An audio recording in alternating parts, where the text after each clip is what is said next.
Minute. Thank you, Mr. Speaker, and thank my friend from Kentucky for yielding. Mr. Speaker, a little over a week ago, America witnessed a horrific act of political violence that goes against everything the United States stands for.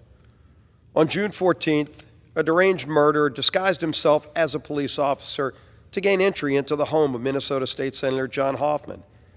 He shot the senator and his wife, Yvette, a combined total of 17 times, as Yvette shielded her daughter, Hope, who then called 911. Thankfully, Yvette Hoffman has been released from the hospital, while John remains in serious but stable condition, and he remains in our prayers.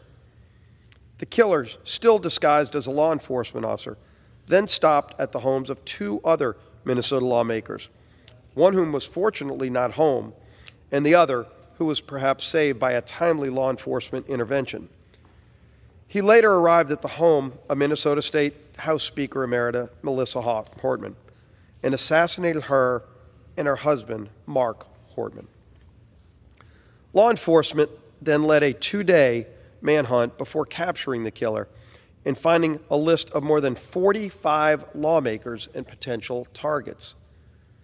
As someone who's experienced political violence firsthand, this brings back a lot of emotions. The man who shot me on the ball field that day also had a list of lawmakers.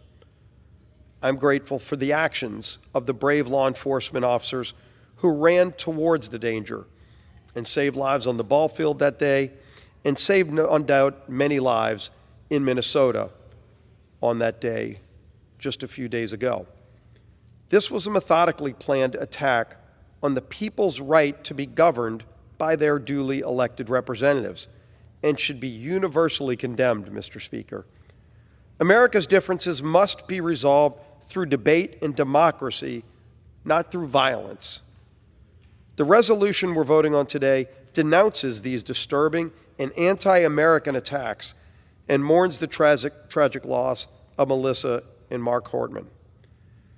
H.Res. 519 by Ms. Morrison of Minnesota unequivocally condemns the horrific attacks on Minnesota lawmakers and their families in Brooklyn Park and Champlin, Minnesota, and calls for the rejection of political violence in Minnesota and throughout the United States. Political violence will never have a place in America. Lawmakers from both sides of the aisle must unite to reject political violence in all forms across the country. Melissa Hortman was a dedicated public servant, and we join Minnesota and the nation in honoring her life and the life of her husband, Mark. We also pray for the speedy recovery of John and Yvette Hoffman and for peace and unity in the face of tragedy and division. With that, I urge adoption, Mr. Speaker, and yield back the balance of my time.